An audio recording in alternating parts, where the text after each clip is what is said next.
being in office.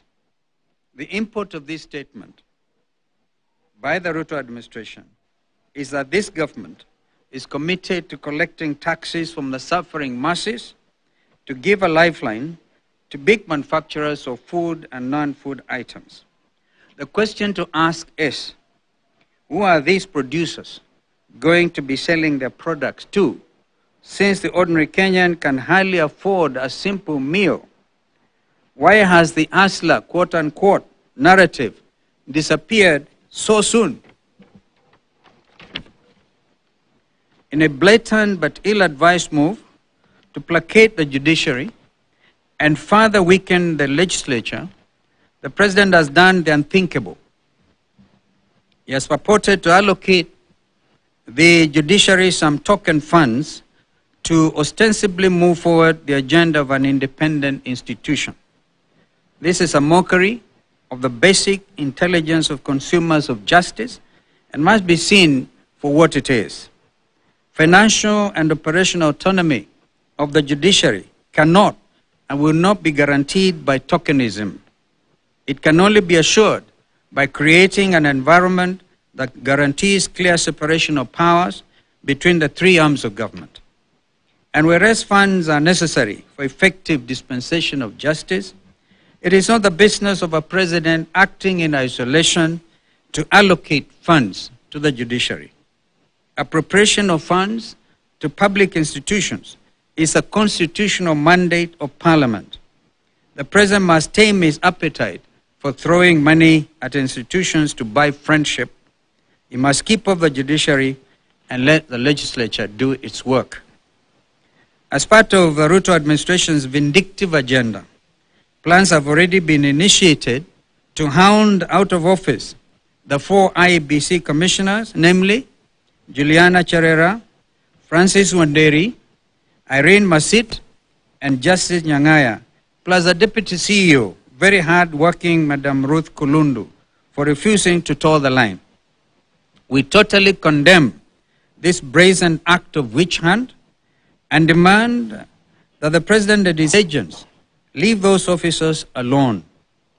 On our part, we commit to do whatever it takes to protect those officers from any attempts to infringe their basic rights.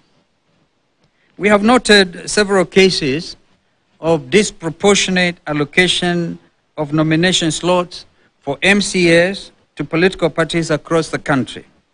For instance, in Tana River County, Ford Kenya won 1 MCA seat and was allocated 1 nomination slot.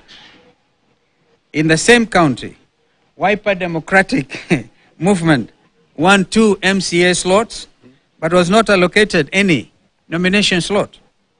Similar cases clearly... Sorry, okay? Yeah. Okay. Yeah. We can actually take a seat, eh? Yeah. So, let our brother take a seat. He's been repudiating. Very well. I will repeat, We have noted several cases of disproportionate allocation of nomination slots for MCAs to political parties across the country. For instance, in Tana River County, Ford Kenya won 1 MCA seat and was allocated 1 nomination slot.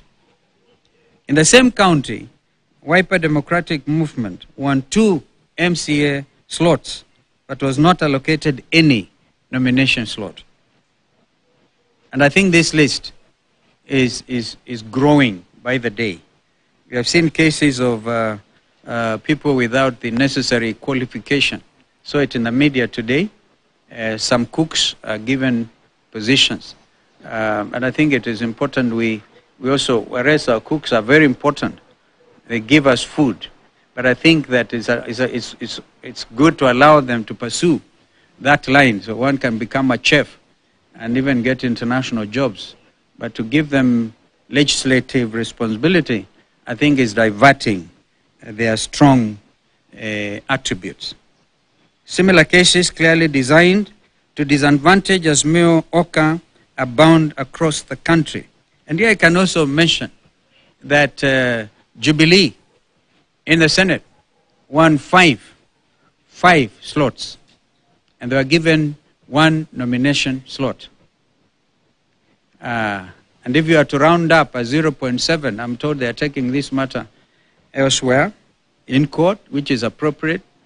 I think UDM had two.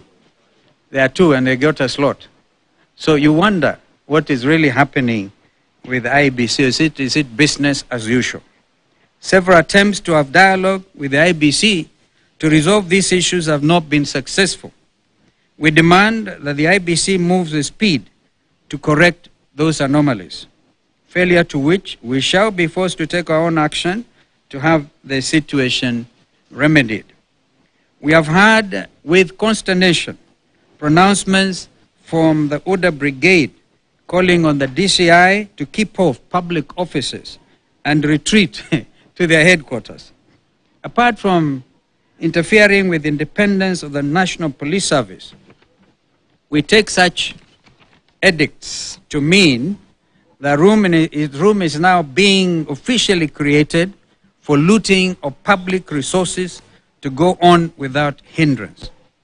We demand the immediate retraction of those backward orders and reiterate our resolve to defend the independence of the police and all other independent institutions. We have also noted with concern the return of roadside declarations as official channel of espousing government policy. This is happening even before a cabinet that meets the dictates of the Constitution is in place. This should worry every well-meaning Kenyan. Finally, let it be known to all and sundry, the leaders in Azimio Oka are not interested in any jobs whatsoever from the executive. We already have a lot of work to do, as we have demonstrated even this afternoon, keeping the executive under check.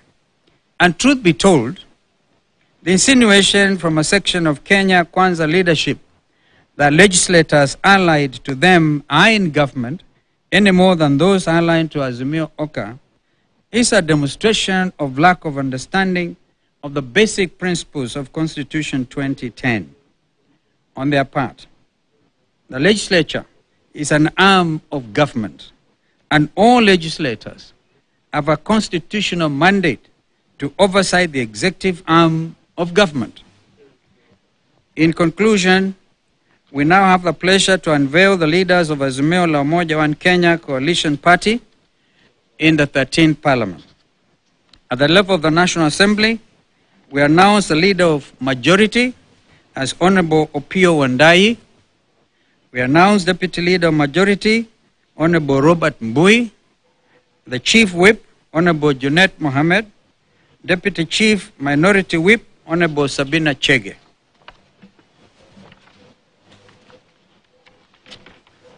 At the Senate, because we recognize we are down by only one senator, the Leader of Minority is Honorable Stuart Mazayo, Senator for Kilifi, and Deputy Leader of Minority, Honorable Enoch Wambua. Chief Minority Whip, Honorable Fatuma Dulo, Senator